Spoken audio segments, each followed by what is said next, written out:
Did your parents ever truly value your existence, your struggles, your dreams, or did they only see what they wanted, leaving you to wonder if your life ever mattered to them at all? Can you imagine your own mother selling you for sport? Not just once, but over and over again, for a chilling game where the prey was a terrified kid, and the hunters were wealthy men with crossbows and rifles. My mom charged 50 grand to hunt me through the woods, and I was only 13 the first time she drove me out to that property. She told me we were going camping. Yeah, right. I should have known something was terribly wrong when she made me change into torn, ragged clothes and then, without a word, took my shoes. My stomach dropped as she pointed to a guy casually loading a crossbow, his face utterly blank.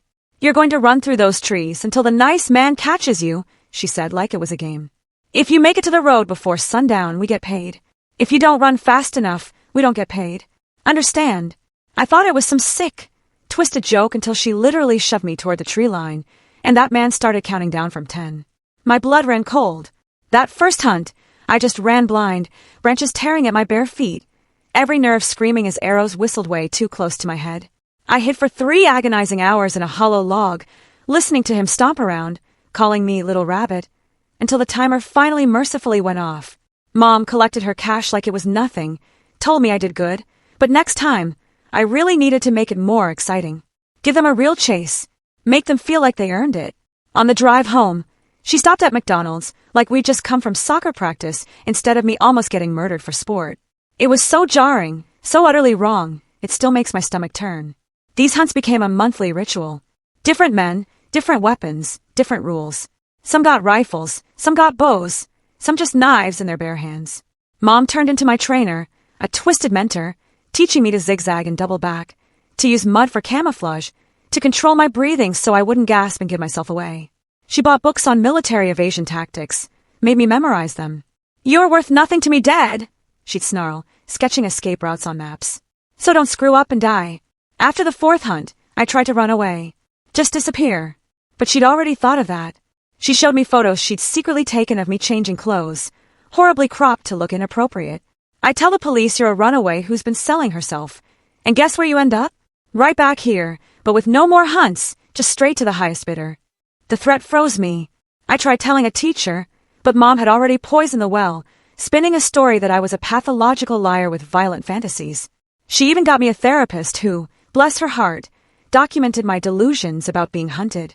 No one believed the real story when Mom's cover story was so perfectly crafted, so utterly evil. By hunt number 8, I was good.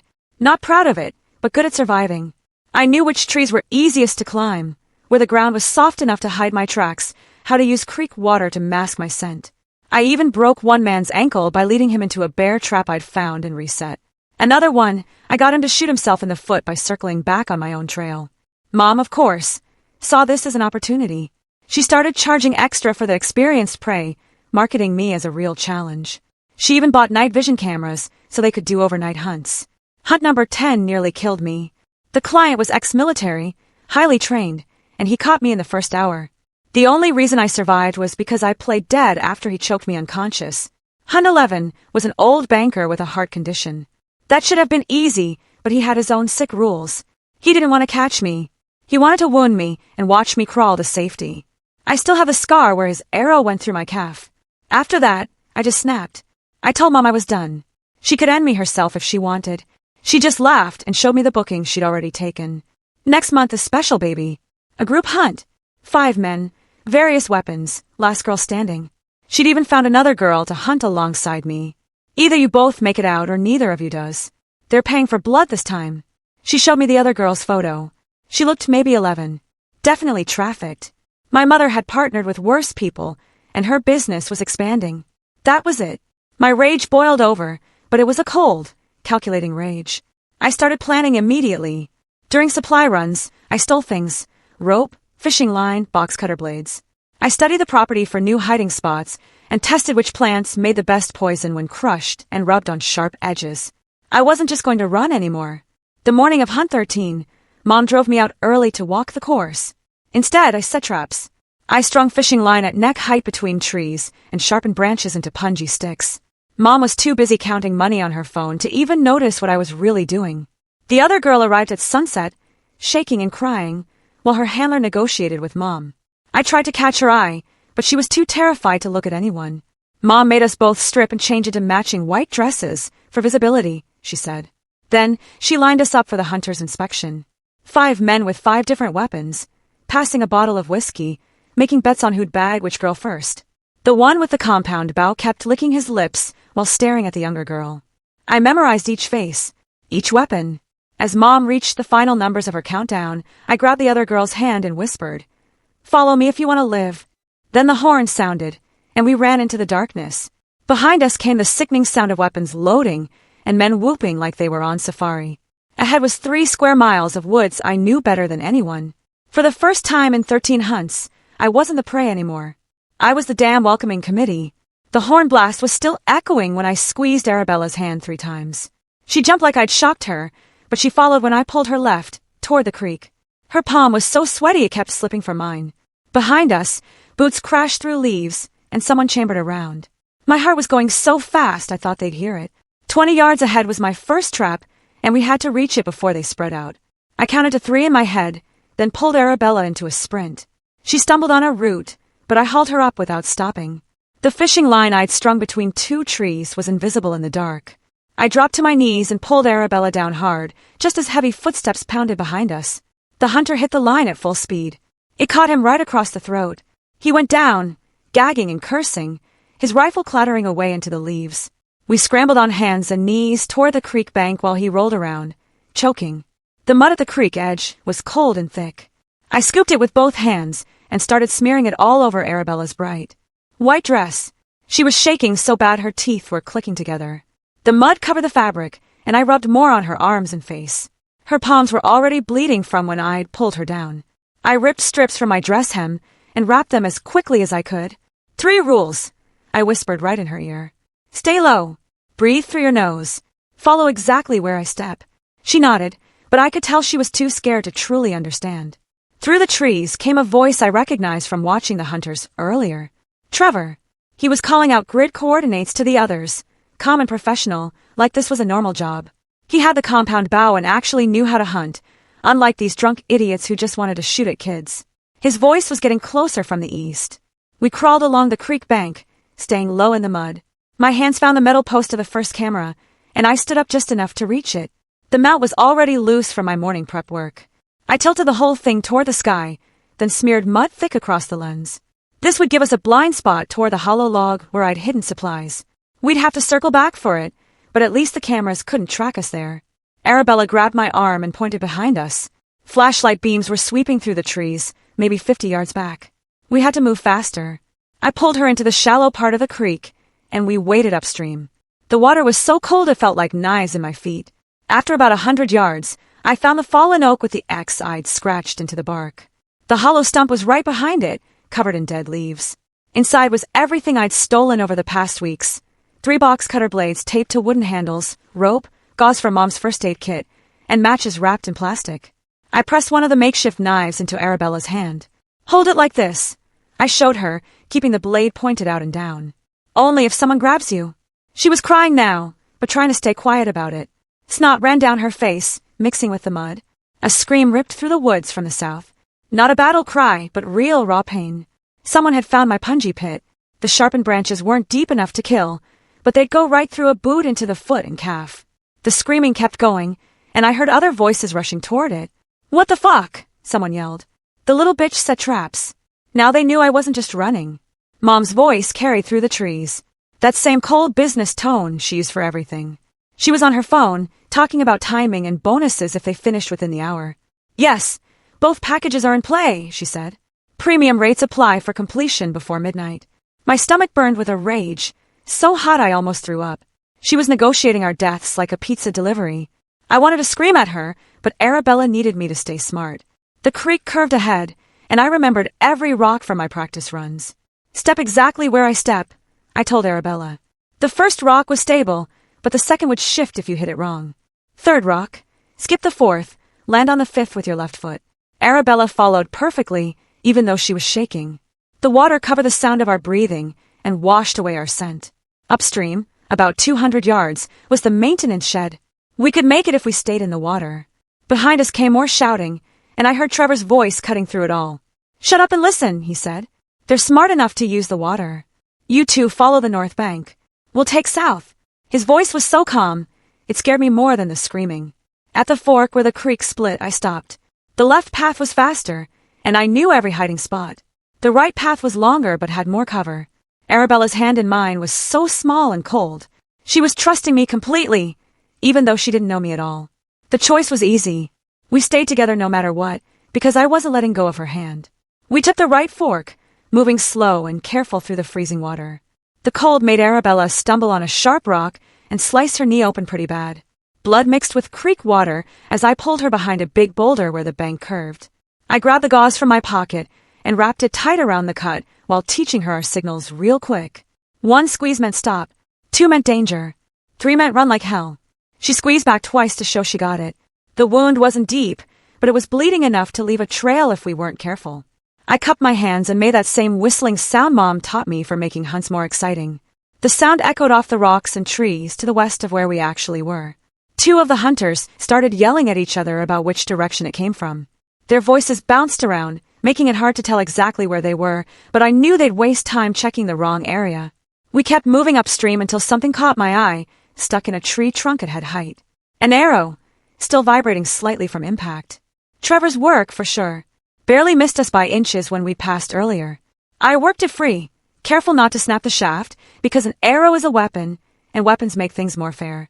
The carbon fiber arrow was expensive, balanced, with a razor-sharp broadhead tip. Now it was mine. Through the trees, I could hear that low hum from the generator I'd memorized during our morning walk. It powered all the cameras and lights Mom had installed over the years. The sound helped me figure out exactly where we were in the dark and which way to go to reach the power hub. If I could cut the main cable, we'd have way more blind spots to move through without being tracked. We climbed out of the creek, and I led Arabella through thick brush toward the electrical box. My hands were numb from cold, but I managed to get a box cutter blade out and started sawing at the thick cable feeding the eastern camera bank. The rubber coating was tough, and my frozen fingers kept slipping, but finally the blade bit through copper. Sparks flew, and 5 camera lights blinked out at once, creating the dark corridor we needed to reach the northern fence. The hunters were shouting to each other now without even trying to be quiet. They hadn't expected any resistance, and their communication was getting sloppy from frustration and maybe too much whiskey. I counted 4 distinct voices, which meant one was staying quiet or circling wide to cut us off. That worried me more than the loud ones. Behind a fallen oak tree, I spotted one of the trail cameras Mom had mounted low to catch footage of us crawling or hiding. The SD card was still inside, and I pocketed it quick, along with 2 others I found nearby. Evidence. For later. If we survive this. Arabella tugged my sleeve and whispered her first words to me since we started running. My sister, she said. So quiet I almost missed it. He'll hurt my little sister if I don't make him money. The weight of protecting more than just us hit me like ice water in my chest. Her handler had leverage, just like Mom did with me. We weren't just running for our lives, but for kids we'd never even met. I squeezed her hand 3 times, but this time it meant something different. It meant I understood. The tall pine tree I taught myself to climb during hunt number 6 was just ahead. Its branches started low and grew close together, perfect for going up fast, even in the dark. I boosted Arabella up first, then followed, the rough bark scraping my palms raw. From 20 feet up, I could see flashlight beams cutting through the trees. 3 hunters were clustered near the main trail, arguing about something, while a 4th light moved in a wider pattern. Trevor was trying to herd us toward the others like we were deer, but I knew these woods better than anyone, and his plan had a big hole in it.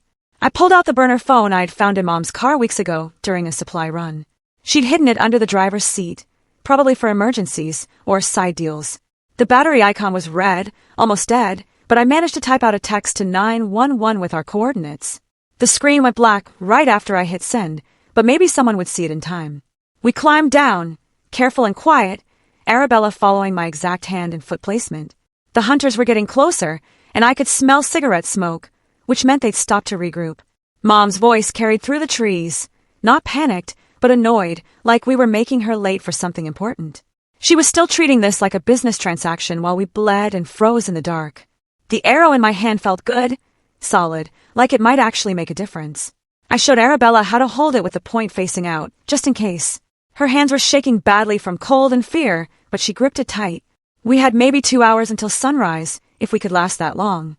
2 hours to stay ahead of 5 men who wanted us dead, and 1 woman who saw us as products to sell. The odds sucked, but I'd survived worse before. The difference was, this time I wasn't alone. I clicked the phone off to save what was left of the battery and pointed toward the culvert that ran under the old logging road about half a mile north. The concrete tunnel would hide us from the cameras and give us a way to move without being seen. Arabella nodded, and we started moving through the underbrush, keeping low and using the thick ferns for cover.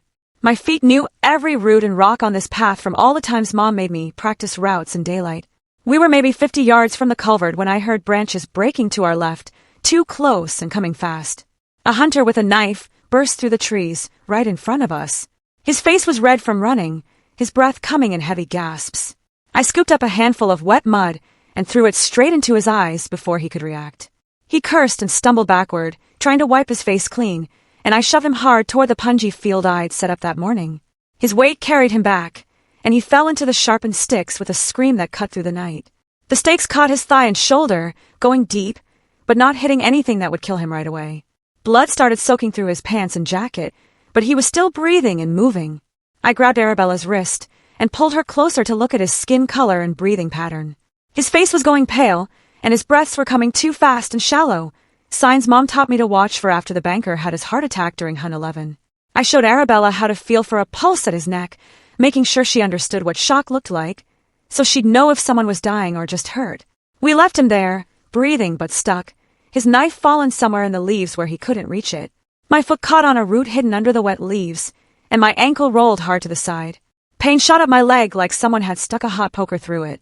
I tested putting weight on it and could still walk, but running was going to hurt bad now. I tore more strips from the bottom of the white dress and wrapped my ankle as tight as I could stand it. The pressure helped, but every step still sent sharp pain up to my knee. I pulled out the rope from my waistband and started working it around the arrow I'd pulled from the tree earlier. The rope wrapped tight around the shaft about a foot from the point. Then I tied it off and tested the weight. It wasn't pretty, but now I had something with reach to keep distance between us and anyone who got close. The arrow point was still sharp, and that was all that mattered for what we might need to do. A siren cut through the night somewhere in the distance, maybe a mile or two away. Could be fire, could be medical, could even be police if someone saw my text. My chest got tight with hope and fear at the same time, because even if help was coming, they might not get here fast enough. The sound wasn't getting closer or farther away, just staying steady, like whatever was had stopped somewhere else. Mom's air horn went off in 3 short blasts, followed by 2 long ones. I knew that pattern from all her training sessions when she'd used different signals to make me change direction. 3 short and 2 long meant move toward the eastern boundary, where the fence was lowest. We turned west instead, using her own system against her and heading deeper into the thickest part of the woods. She'd expect us to follow her signals, like I always had before. I ripped another piece of white dress and found a low branch in clear sight of where I knew Trevor liked to set up. He always picked high ground with good sight lines, thinking like a real hunter instead of just some guy with a weapon. I hung the fabric where it would catch any light and move in the breeze. Less than 10 seconds later, an arrow slammed into the tree right where the fabric was hanging. Trevor's cursing carried through the trees when he realized he'd wasted a shot on nothing. I counted in my head based on the quiver I'd seen him carrying earlier. 6 arrows was standard for compound bow hunting, and this was his 3rd shot of the night. 3 arrows left if he hadn't brought extras, which most hunters didn't because they expected easy targets. His voice got louder and angrier, calling us names I won't repeat. Light rain started falling through the trees, cold drops that made our wet clothes stick to our skin. The temperature was dropping fast, and I could see Arabella's lips already turning blue in what little moonlight got through the clouds. Her whole body was shaking, and it wasn't just from fear anymore.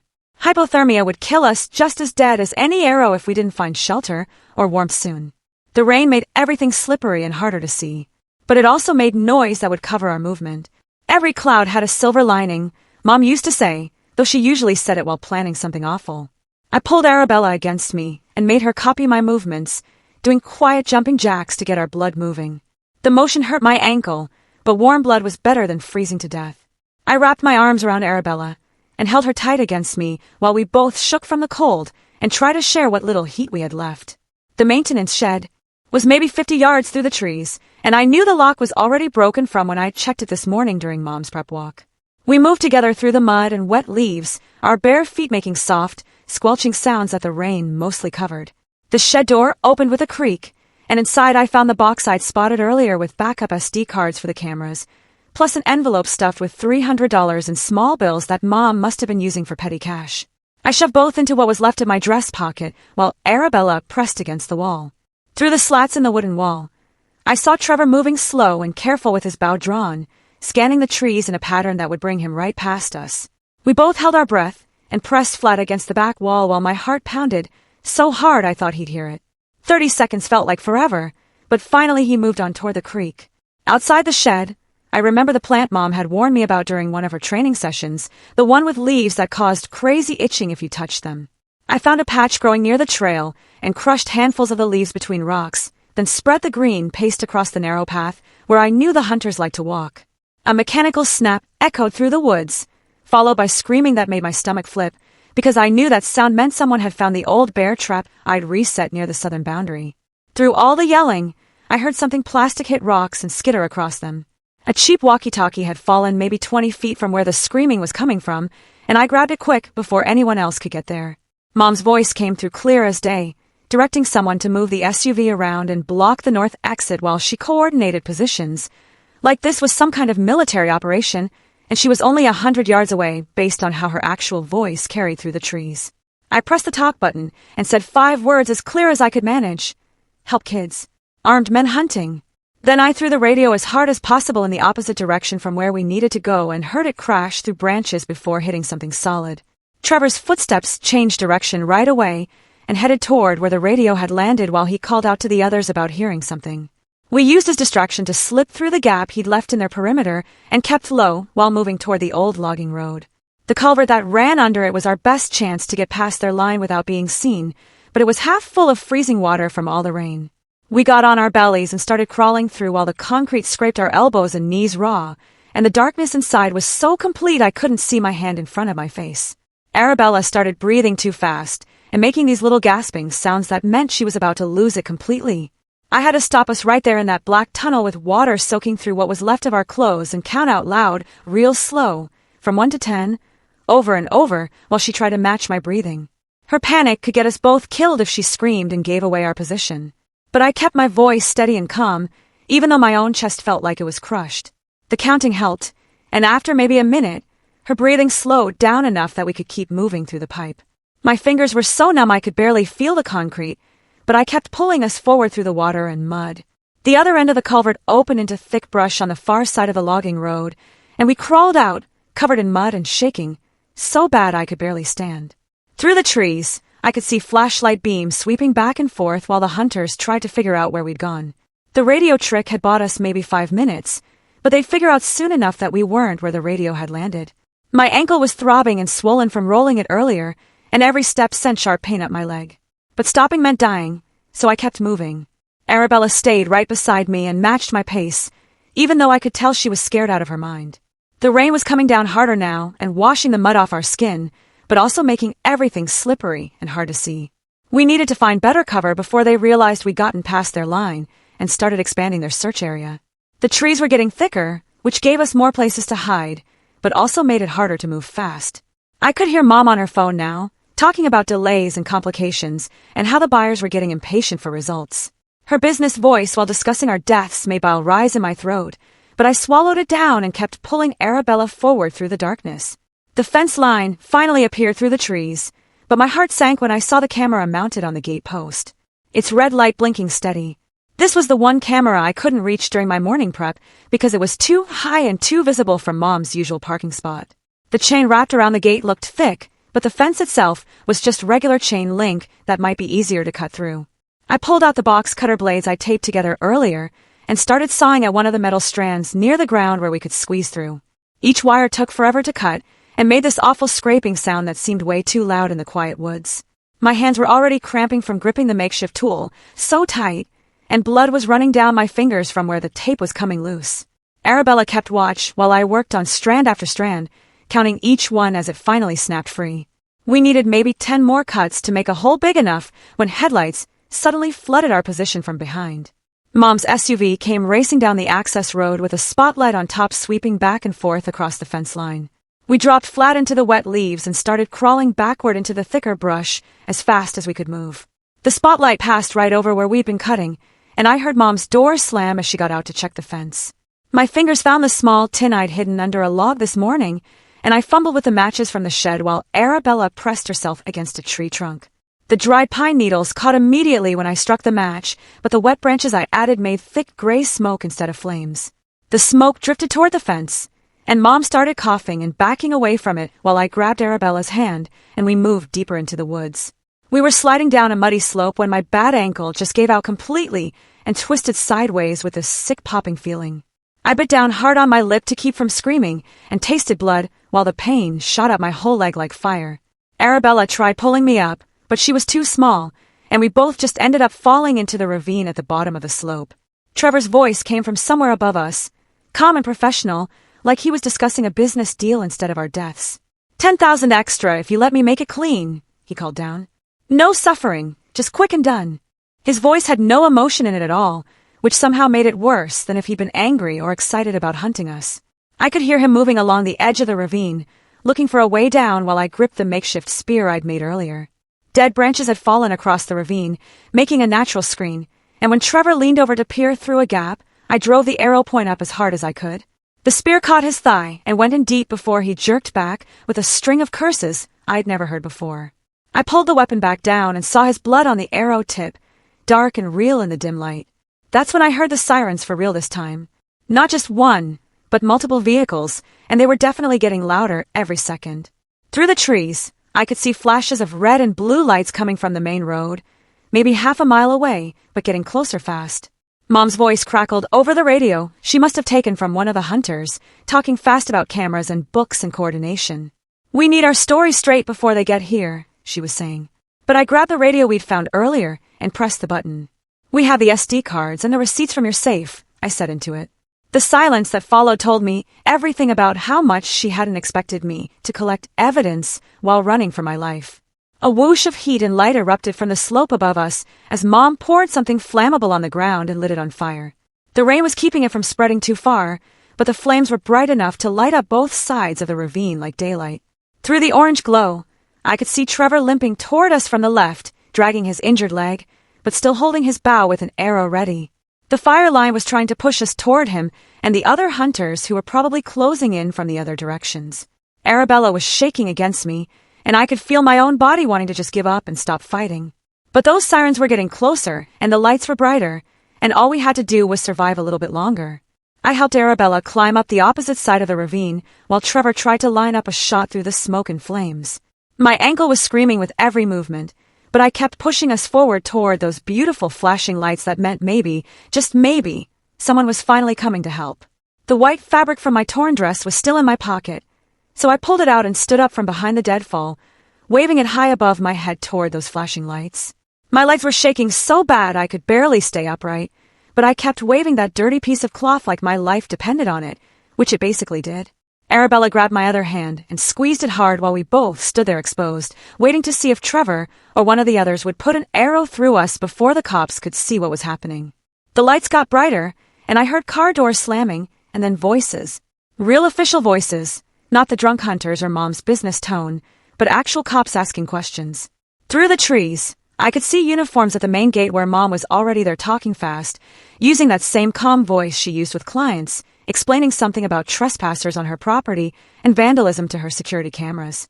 Her story was falling apart, though, because her voice kept cracking, and the deputies weren't nodding along like she expected. One of them was looking past her at the woods where smoke was still rising from the fire she'd set, and another was checking out the SUV with its spotlights still aimed at the fence. Arabella and I kept moving toward them, our torn white dresses and bloody feet and the cuts all over our arms telling a very different story than whatever Mom was trying to sell. We reached the fence, just as one of the deputies spotted us, and his whole body went rigid, his hand moving to his radio while he told everyone to freeze and drop any weapons immediately. The authority in his voice made my knees buckle, and I had to grab the fence to stay standing. "We're kids!" I shouted through the chain link. "They're hunting us with weapons. There's 5 of them." The deputy's face changed from confused to focused in about half a second, and he was already calling for backup while the other one moved toward the gate. Mom tried to step in front of him, but he pushed past her and started working on the lock while she kept talking about private property and misunderstandings. 2 deputies went through the fence while one stayed with us, asking if we needed immediate medical attention while keeping his eyes on the tree line. Within minutes, They had the guy from the bear trap in custody, his leg wrapped in someone's shirt to stop the bleeding while he kept saying he wanted a lawyer. Trevor tried to run when he saw them coming, but his thigh wound from my spear made him slow, and they caught him before he made it 20 yards. The whole scene turned into controlled chaos with radios crackling, and more sirens coming and hunters being read their rights while Mom stood there with her phone out trying to call someone. A different car pulled up, and this older guy in a suit got out, moving through all the noise and confusion like he'd seen it 100 times before. Detective McManus, he said his name, was taking charge of the scene while the regular cop stepped back. He called for ambulances first thing, then started asking us basic questions about our injuries while making notes in a small book. Another car arrived, and this woman got out, younger than Mom, but with that same kind of professional look, except her eyes were different, softer somehow. She introduced herself as Ailing Morrow from Child Services and said she'd be staying with us through everything that came next, whatever that meant. Her hand on my shoulder felt like the first safe thing I'd felt in years. And I started crying for real then. Not the scared tears from before, but something else entirely. Pure, desperate relief. The ambulance ride was a blur of questions and blood pressure cuffs, and someone cleaning the cuts on my feet, while Arabella held my hand so tight I thought she might break my fingers. At the hospital, they took photos of every single injury, documenting the arrow graze on my shoulder and the sprained ankle and all the cuts and bruises while treating each one carefully. Nobody asked why we hadn't reported it sooner, or how this could have happened, or any of the questions I'd been dreading for years. They just took care of us and wrote everything down and made sure we were safe. I pulled the 3 SD cards from where I'd hidden them in my underwear and handed them to Detective McManus along with the envelope of cash from the shed. Then I asked for paper and drew him a map of where all the cameras were positioned, marking each one from memory while he watched with this expression I couldn't read. He made a call right there in the hospital room and sent a tech team to get the whole recording system before anyone could mess with it or delete anything. They brought Mom in while I was getting my ankle x-rayed, but I could hear her through the wall demanding her lawyer and refusing to answer questions. When they walked her past my room in handcuffs, I thought I'd feel something big, like victory or relief or even anger. But mostly, I just felt empty and tired, like I'd been running for years and could finally stop. The detective came back to tell me they had enough evidence to hold her without bail and that the other hunters were all in custody, too. Some at the hospital getting treated and others at the station. He said there would be more questions later, but for now we were safe, and that's all that mattered. Ailing stayed with us the whole time, explaining that they'd find us somewhere safe to stay and that we wouldn't have to go back to our old lives. Ailing pulled out a folder and started explaining how the system worked, showing me papers about emergency placement, while Arabella sat next to me, gripping my hand. She said they had to separate us at first for safety, but I pushed back hard, explaining that Arabella needed to know I hadn't left her behind. After 20 minutes of back and forth, Ailing made some calls and got approval for supervised visits twice a week. The nurse came in to check my ankle again, and through the window, I saw news vans pulling up outside, reporters already gathering like vultures. Detective McManus went out there himself, and I watched him point at the parking lot exit while talking to the camera crews. They moved their vans back, but kept their cameras rolling from across the street. Ailing explained that our names and faces couldn't be shown since we were kids, which made me feel a little safer. 3 days later, they held Mom's bail hearing, and the judge set it at $2 million, way more than she could ever pay. That same afternoon, Trevor got picked up at some clinic where he was trying to get his leg wound treated without questions. The nurse there had seen the news and called it in. One by one, the other hunters started making deals with prosecutors, each trying to save their own skin by ratting out the others. Detective McManus brought me to a quiet room at the station where I gave my full statement with Ailing sitting beside me. I stuck to just facts and times, no opinions or feelings, just what happened when and where. The detective kept nodding and taking notes, especially when I described the evidence I'd collected. He said the SD cards and my map of camera positions would be huge for the case. 2 months crawled by with depositions and meetings and more statements until Mom's lawyer finally convinced her to take a plea deal. 15 years minimum in federal prison with no chance of seeing kids ever again. Trevor got 8 years for assault with a deadly weapon. The others got between 3 and 6 years each, depending on their deals. My foster family turned out to be this older couple who'd been doing this for 20 years. They gave me my own room and didn't push me to talk about anything. The woman showed me where everything was in the house and said I could help myself to whatever I needed. Arabella ended up in specialized care 2 counties over, but we got our video calls twice a week like promised. She was learning English faster than anyone expected and always asked when she could see me in person. 6 months after that night in the woods, I was working on my GED and seeing a therapist who actually knew how to help. Every morning, I ran 3 miles in real running shoes on sidewalks where nobody was hunting me. The nightmares still came most nights, but the therapist taught me ways to handle them without panicking. My foster dad built me a small workshop in the garage where I could work with my hands when my brain got too loud. 9 months after everything went down, I wasn't magically better or fixed, because trauma doesn't work that way. But I was safe and free and building something that looked like a future. Arabella and I had plans to meet in person next month at a supervised visit center halfway between us. Her foster family was teaching her to cook, and she wanted to make me something special. I'd been saving money from odd jobs to buy her art supplies since she'd started drawing everything she saw. The prosecutor said the trial for the trafficking charges would take another year at least, but I didn't have to testify again unless I wanted to. Mom had already lost everything that mattered to her. The house, the cars, the bank accounts, all frozen for victim compensation.